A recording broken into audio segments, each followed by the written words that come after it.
Conforme foi nos pedido, nós vamos fazer Vinha de Luz, capítulo 85.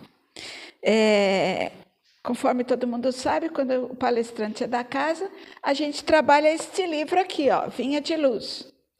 E esse livro é do Chico Xavier, ditado pelo Emmanuel, e são mensagens pequenas em que a gente procura tirar parte dos ensinamentos através desses pequenos parágrafos. Eu não vou ler o Vinha de Luz hoje, porque quem quiser depois dar uma lida em todo... É um parágrafo pequeno, uma parte pequena, e que tem um significado até que enorme, né? Então, vamos tentar passar daquilo que eu extraí daqui, para a gente ver como o significado faz sentido. Ele começa, no Vinha de Luz, com uma passagem do Lucas, que ele faz uma passagem do Evangelho e depois ele explica. Eu vou ler a passagem do Evangelho, mas no final nós vamos discutir ela de novo, porque eu achei que ela não tinha nada a ver com o contexto.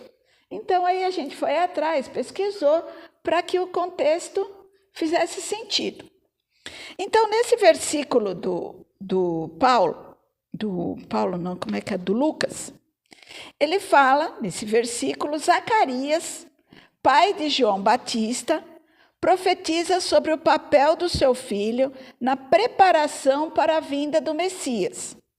A expressão, que é o que o Lucas fala, alumiar o que estão sentados em trevas e sombras da morte, simboliza a chegada da luz divina para aqueles que vivem em escuridão espiritual e incertezas. João Batista seria o precursor, apontando o caminho para Jesus, o príncipe da paz. A mensagem de esperança, orientação e transformação. Então, ele começa o nosso capítulo, que se chama Substitutos, falando dessa passagem de Lucas, que é alumiar os que estão assentados em trevas e sombras da morte. Simboliza a chegada da luz divina para aqueles que vivem em escuridão. Esse é o que começa o nosso trabalho de hoje. Aí nós vamos passar para o texto da Vinha de Luz propriamente dito, que é Substitutos. Eu vou ler um pequeno pedaço do trecho que eu tirei do livro, só para exemplificar. Não é a passagem toda, é só uma parte, é a parte principal que ele trata do substituto. Então, eu vou ler só essa passagem. É um trecho que nós vamos compartilhar do livro. Se houver alguém que poderia mobilizar milhões de substitutos para o testemunho na crosta terrestre, esse alguém seria Jesus. Com certeza, Jesus tem N substituto para fazer tudo o que precisa ser feito na terra e que precisava ser feito na terra. Dispunha o Senhor de legiões de emissários esclarecidos, mantinha incalculáveis reservas ao seu dispor. Poderia enviar ao mundo iluminados filósofos para renovarem o entendimento das criaturas, médicos, sábios, que curassem os cegos e os loucos, educadores fiéis, dedicados a ensinar o caminho do bem. Em verdade, desde que os primórdios da organização humana mobiliza o Senhor a multidão de seus cooperadores diretos a nosso favor, mesmo porque suas mãos divinas enfeixam o poder administrativo da terra. Então, Jesus, que é o que coordena, né? O que tem a terra como seu filho, seu trabalho, ele enfeixa tudo, ele agrega tudo o que a terra precisa ser para progredir. Então, mas urge reconhecer, no momento julgado especial para o lançamento do reino de Deus entre os homens, quem veio? Ele mesmo.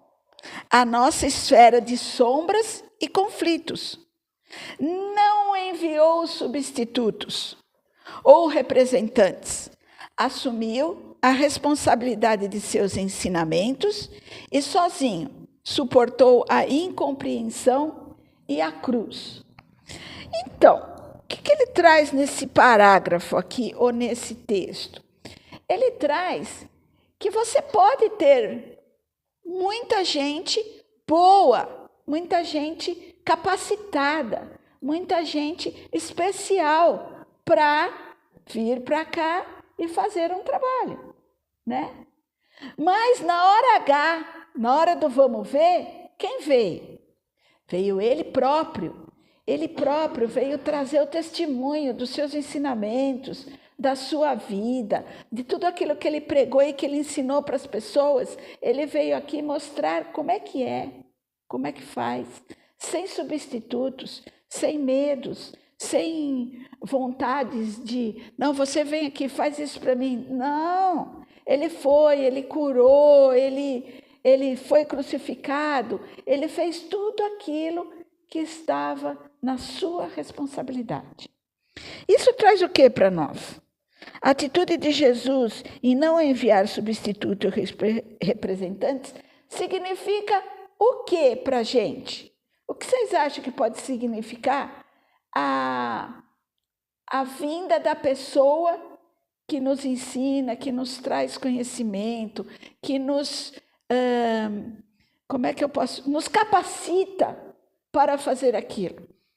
Nós somos capacitados pelo conhecimento, pela doutrina, pela vida, por Jesus, por ela, por ele. Cada um com uma palavra para você te capacita, te coloca mais cada vez nas suas tarefas, nas suas missões aqui na Terra. Então, o que veio representar a responsabilidade de Jesus para nós? Veio representar um exemplo de comportamento, né? Porque a gente tem que dar o exemplo. Porque, como é que é o provérbio lá? A palavra, como é que é? A palavra mata, o espírito vivifica. Não, a palavra e a ação, como é que é? Ação e reação? Não. É assim, o que você fala, mas o que você faz é mais importante do que aquilo que você faz. Você fala. Ensina. O exemplo arrasta. Isso, a palavra ensina, o exemplo arrasta. Então, você pode falar muito, como eu, por exemplo, mas o seu exemplo é que vai fazer você explicar para as pessoas aquilo que você está falando. Porque não adianta eu falar para você, olha, você teve um filho, a responsabilidade é sua de cuidar do seu filho. Não vai dar para sua mãe olhar. Sua mãe pode te ajudar, mas a responsabilidade é sua. Se eu ensino isso, como é que eu vou ter um filho e dar para o outro cuidar? Ah, mãe, cuida aí para mim que eu só tive. Não é? Então, aquilo que eu falei não tem nada a ver no que eu estou fazendo. Então, o que é mais importante? Aquilo que você fala ou aquilo que você faz? Geralmente é aquilo que você faz, né? Porque aquilo que você faz, você mostra através da sua ação o seu conhecimento, a sua boa ação, a sua boa atitude, o seu bom comportamento, tudo isso. Então, cada vez que a gente falar para o outro, não faz assim, e você fizer, não adiantou nada. Você não ensinou nada para o outro e não ensinou nada para você.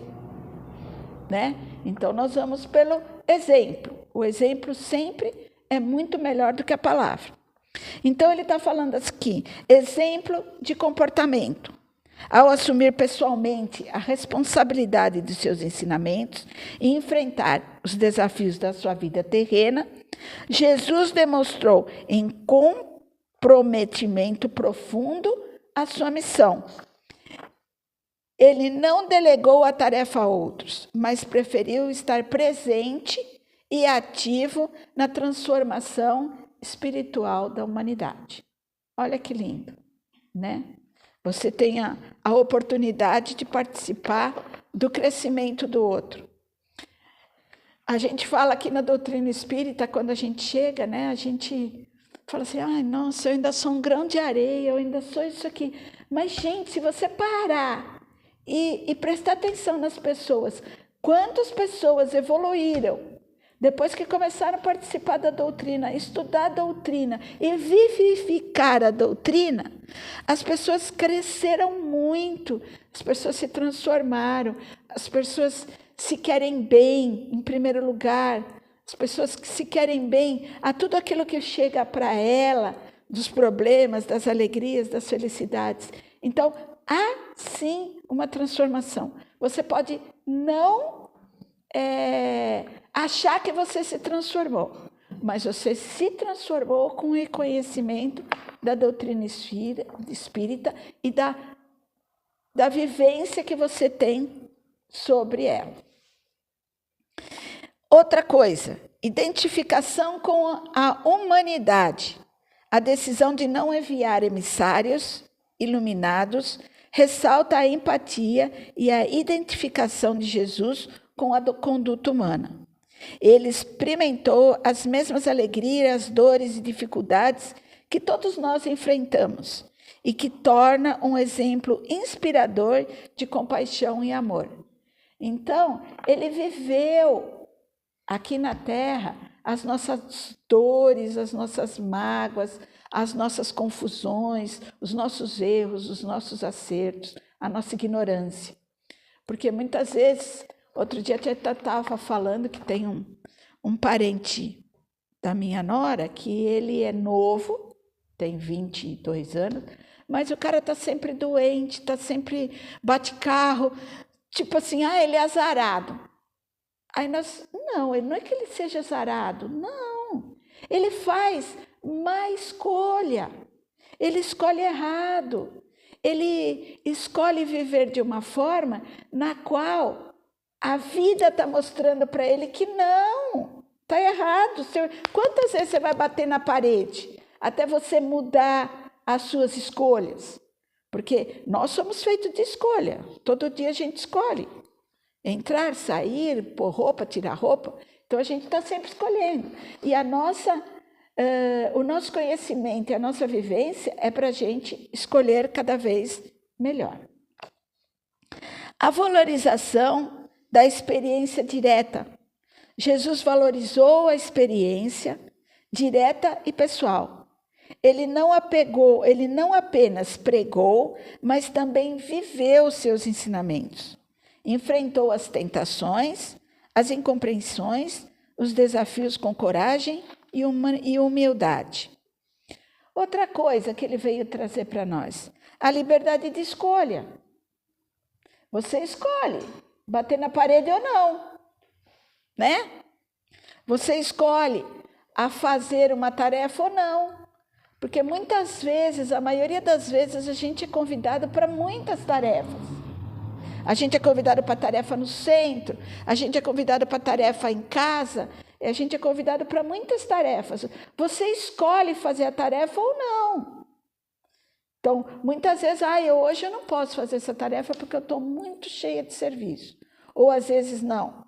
Eu vou dar um tempo nisso aqui, mas eu vou fazer essa tarefa porque é muito importante para mim e para quem vai estar aqui.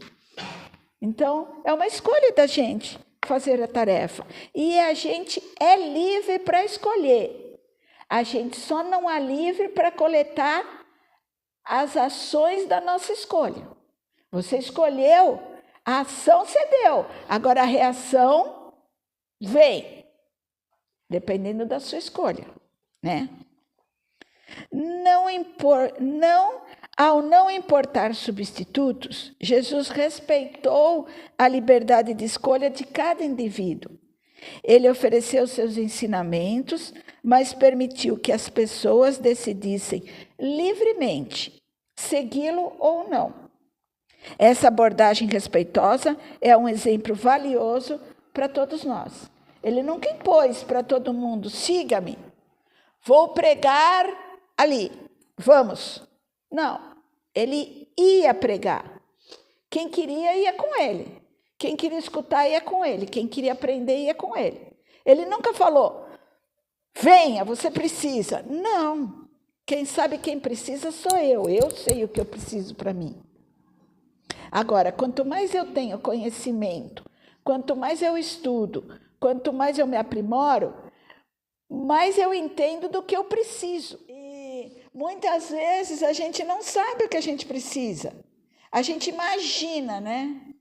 Preciso de uma mangueira para molhar o jardim. Às vezes você não precisa, você pode pegar o balde e molhar o jardim, né? Mas você imaginou que você, numa certa altura da sua vida, você precisava de alguma coisa. E às vezes não é bem aquilo que você precisa, né? Porque muitas vezes a gente quer alguma coisa. A gente não precisa de alguma coisa. Então, é por aí, né? Em resumo, a atividade de Jesus de não enviar substituto reflete a sua dedicação, humildade e respeito pela liberdade de escolha. Ela nos inspira a assumir responsabilidade por nossas próprias ações e em buscar uma conexão direta com o divino. A gente cada vez mais tem a responsabilidade pelas nossas escolhas. As nossas escolhas não refletem só a nós, ela reflete a todas as pessoas que nos cercam, certo? Por exemplo, uma coisa bem banal. Eu escolho fazer um peixe de almoço. Aí as pessoas vêm para comer o peixe. E muitas vezes a minha escolha não foi tão fortuita, porque muita gente não gosta do peixe. Não quero comer peixe. Então, você fez uma escolha errada? Não, você fez uma escolha.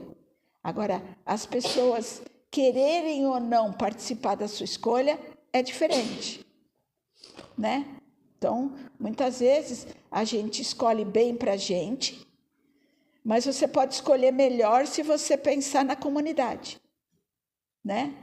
Mas como ultimamente a gente, para aprender, tem que ser um pouco egoísta, a gente tem que falar: não, é eu primeiro, eu vou aprender, vou trabalhar, vou criar, vou fazer, para depois eu oferecer para o próximo tudo aquilo que eu aprendi e que eu amealhei durante essa minha experiência, né? É por aí.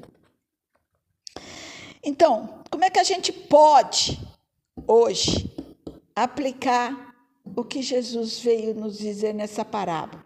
Como é que a gente pode, né? Assumir responsabilidades pessoais? Assim como Jesus, podemos assumir responsabilidades pessoais por nossas ações e nossas escolhas, em vez de esperar que outros resolvam nossos problemas ou enfrentem nossos desafios. Podemos agir com coragem e determinação. Eu fico muito abismada com certas escolhas que a gente faz ou certas coisas que a gente vê, porque muitas vezes você precisa de alguma coisa e você não é capaz de chegar por outro e falar: vamos fazer assim para você me ajudar? Será que você pode me ajudar dessa forma? E muitas vezes as pessoas deixam de fazer uma ajuda, fazer uma escolha em ajudar o próximo, porque não sabe que o próximo está precisando daquilo. Porque muitas vezes na correria do dia a dia, a gente, desatenta, a gente fica desatenta ao outro, ao próximo, mesmo ao próximo muito próximo, como marido, filho, a gente fica desatenta, porque a vida corre. E aí você vê, para 5 minutos, você vê: puxa, mas eu podia ter ajudado dessa forma. Podia ter feito dessa forma, se eu tivesse aberta a ver, né? Então, muitas vezes a gente deixa passar, deixa de assumir algum tipo de responsabilidade por falta de atenção, né? Mas que a gente pode mudar. Viver nossos valores é uma outra coisa que a gente pode fazer. Jesus viveu seus ensinamentos. Podemos aplicar essa lição vivendo de acordo com os nossos valores e princípios. Mesmo quando enfrentamos dificuldades, isso envolve coerência entre o que dizemos e o que fazemos. Ponto. A gente pode realmente viver os ensinamentos de Jesus fazendo isso, né? Como eu já disse anteriormente, o que a minha boca fala não quer dizer que eu vou fazer aquilo que a minha boca fala, mas o certo seria, eu falo, vou fazer e fazer, né? Esse seria o certo, é viver os nossos valores. Empatia e compaixão. Jesus se identificou com a humanidade. Podemos aplicar essa lição sendo simpáticos e compassivos com os outros. Ao invés de julgar, mesmo tentar compreender as lutas e desafios que as outras pessoas enfrentam. Então, a gente pode ser simpático com a dor do outro, né? O outro tem problemas, assim como você tem problemas. Então, quando você consegue olhar o problema do outro e ser simpático com ele, isso não quer dizer que você vai resolver o problema do outro. Não. Ninguém resolve o problema de ninguém. Nunca. Não dá. O problema do outro, o outro resolve. Você pode ser simpático com o problema dele. Ser solidário. Só isso você pode fazer para ajudar o outro a resolver o seu problema. Porque senão você está tirando a responsabilidade do outro, da vida dele. A vida dele é responsabilidade dele. Fazer escolhas conscientes. Olha que interessante. Assim como Jesus respeitou a liberdade das pessoas, podemos fazer escolhas conscientes. Avaliar nossas decisões e considerar como elas afetam nossa vida e a dos outros. É fundamental isso. As nossas escolhas afetam eu, mas afetam o Armando, afetam o André, a Adriana, porque eu escolho não operar um câncer na cabeça. Não vou operar. Ponto. Mas aí aquilo vai crescendo, vai crescendo, vai crescendo, e eu vou morrer por causa daquilo. Eu vou deixar o meu marido e os meus filhos sozinhos. Se for só isso, beleza, todo mundo vai morrer um dia. Mas e se eu ficar numa cama doidona? Doidona eu já sou, mas se eu ficar mais doidona ainda, vai ser muito pior, né? Então a gente tem que cuidar dos nossos interesses e dos interesses dos outros e prestar atenção nessas coisas. A gente tem que se cuidar. A matéria é a casa do nosso espírito. Se a gente não cuidar da nossa matéria, o nosso espírito vai. E aí você não cumpriu as suas tarefas na qual ele veio aqui trabalhar. Né? É assim, simples. E prestar serviços desinteressados. Né? Podemos aplicar essa lição servindo aos outros de forma desinteressada, sem esperar recompensas ou conhecimentos. Porque muitas vezes você sabe de uma coisa, você pode ajudar o outro desinteressadamente, né? Então, isso é que a gente não precisa de substitutos, podemos fazer. Tudo na nossa vida que a gente carrega como responsabilidade, pega para si, né?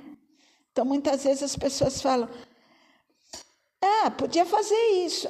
Podia, mas você tem que carregar aquela responsabilidade. A partir do momento que você assumiu uma responsabilidade, eu, pelo menos, procuro agir dessa forma. Eu assumi um serviço, uma coisa que eu vou fazer. Então, eu vou fazer aquela coisa da melhor forma possível. Se eu não sei, eu vou no Google, eu vou aprender, eu vou para o Sebrae, eu vou para tudo que é lugar aprender aquilo que eu me dispus a fazer. Mas eu vou fazer, né? Então, é por aí. Jesus veio com a compaixão. A compaixão não é apenas a empatia. Eu não sou empática com o seu problema. Sou, mas a compaixão de Jesus é muito maior. É a ação concreta em busca de mitigar o sofrimento do outro, refletindo o amor incondicional que Jesus exemplificou em sua vida e em conhecimento. Então, a gente tem que ter compaixão pelo outro, tem que abraçar essa ideia da compaixão. Muitas vezes a gente tem compaixão pelas pessoas e as pessoas não entendem que aquilo é vamos dizer assim, como é que eu posso explicar? É um socorro, sabe? Você socorre aquela pessoa, mas a pessoa tem que ter consciência que ela é ela foi socorrida, ela está bem, então ela tem que prover ela mesma, ela tem que resolver seus problemas. Então, a compaixão não é a da vara, não. A compaixão é ensinar a pescar. É ensinar o caminho das pedras, é ensinar a pessoa a se melhorar, a ter mais conhecimento. Agora, se ela não quiser, você não pode fazer nada, né? Cada um por si. A gente faz aquilo que a gente pode, né? Em resumo, Jesus assumiu nossa culpa, oferecendo como nosso substituto. Sua responsabilidade foi salvar, amar e nos reconciliar com Deus. É bonito isso, né? Porque Jesus veio realmente fazer esse papel. Mostrar o amor divino, mostrar o amor entre as pessoas, mostrar a compaixão, a responsabilidade pelos atos, a responsabilidade pela tarefa que assumiu. Muitas vezes as pessoas assumem uma tarefa e não dão conta. Então, você pode ajudar, você pode ter a compaixão. Nossa, não estou conseguindo. Então, vamos se unir, vamos em prol e vamos ajudar. Com conhecimento, com dinheiro, com palavra, com o que você puder ajudar. Até a pessoa se recompor e poder realmente levar a sua vida no caminho de Deus, né? Então, foi isso que Jesus veio fazer aqui. Ele veio nos reconciliar com Deus. Ele veio nos lembrar do amor de Deus. Ele veio nos lembrar que a gente pode muito mais daquilo que a gente precisa. Então, essa é a passagem do Vinha de Luz, dizendo que Jesus não mandou substituto. Ele veio e fez o seu papel, nos mostrando exatamente, oferecendo para a gente a nossa salvação, a nossa responsabilidade por nós mesmos. Vem aqui, essa é a passagem do Vinha de Luz.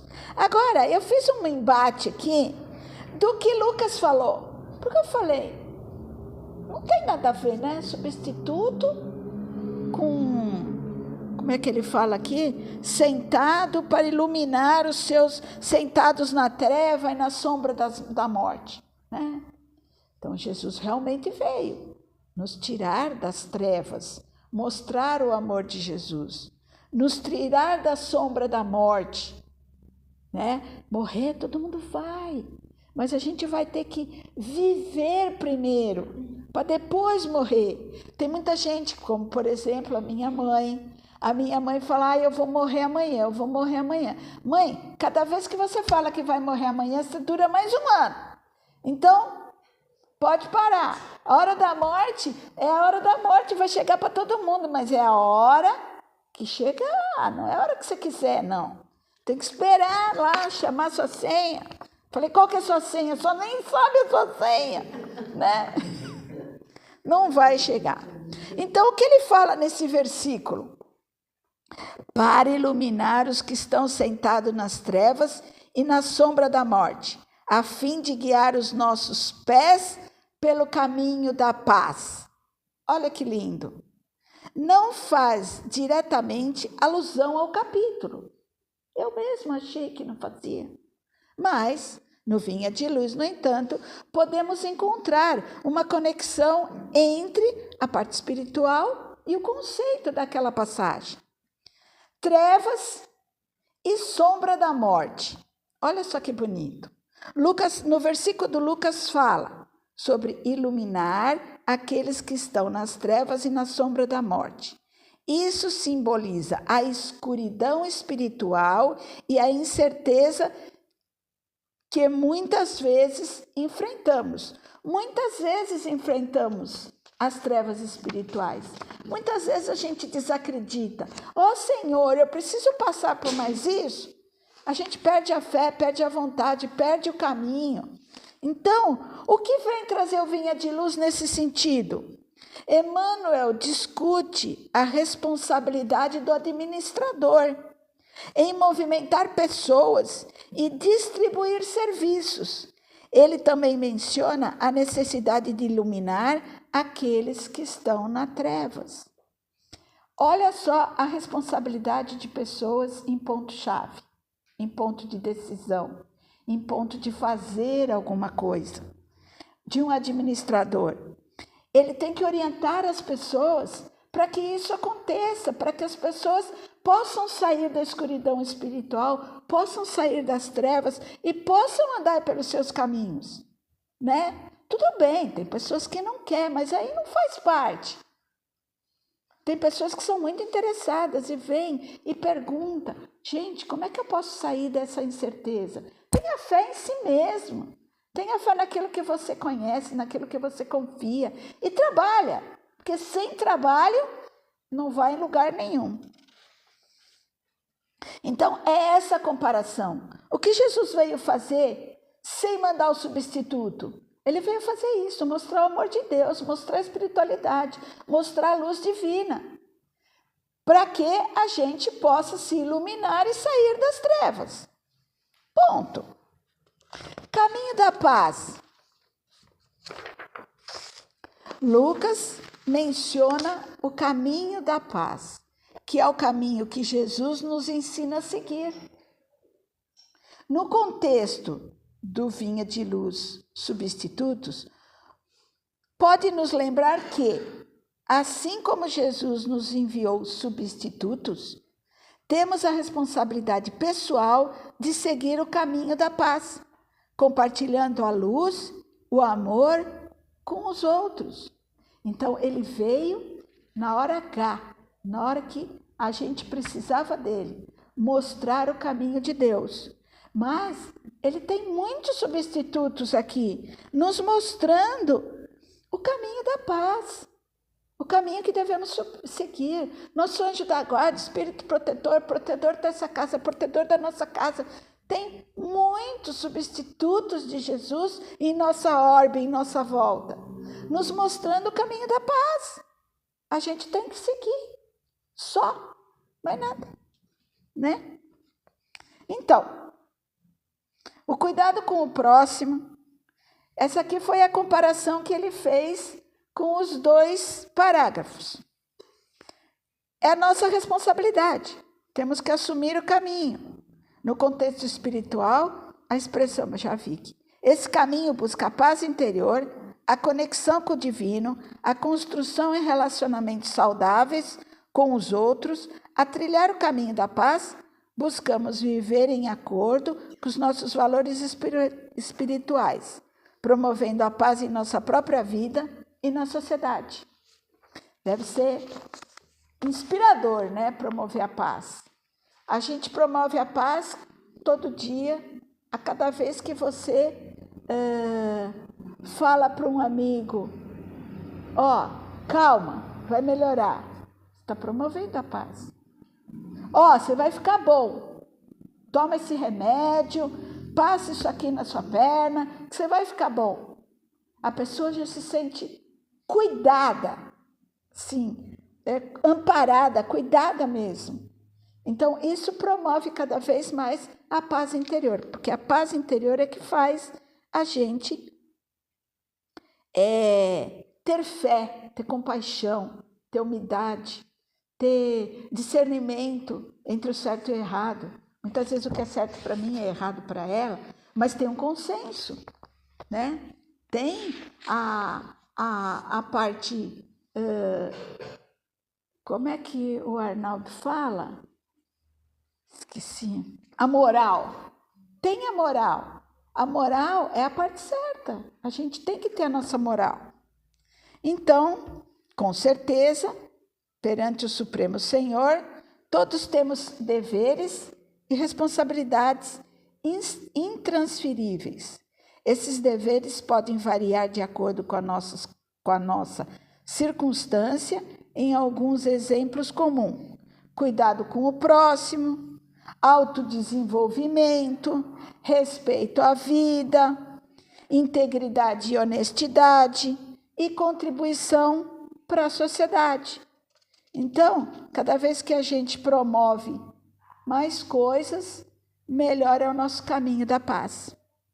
E eu queria lembrar também que esses conceitos aqui, por último, são universais. Não é porque a gente é espírita. São universais. Todas as religiões deviam ter esse conceito. Promover a paz, o caminho da paz, a bondade, a cura, a perseverança e a fé. Então, isso independe de crença, de religião. Vai da pessoa ter o conhecimento espiritual dentro de si. Bom, isso foi o que eu trouxe. Tinha muito mais, mas fica muito cansativo, né? Essa parte aqui do livro é explicativa. Jesus veio nos trazer a paz, a força, o amor de Deus, por isso que ele veio aqui, né? Então, é isso que trata o Venha de Luz. Meio floreado, mas é o resumo de tudo, né? Muito obrigada a todos por escutar-me e qualquer coisa estamos por aí, né? Espero que eu tenha passado um pouco do que Jesus veio trazer para nós. Ele veio trazer muita coisa, né? Mas, em suma, ele veio trazer a responsabilidade sobre nós mesmos e sobre o nosso próximo. Muito obrigada.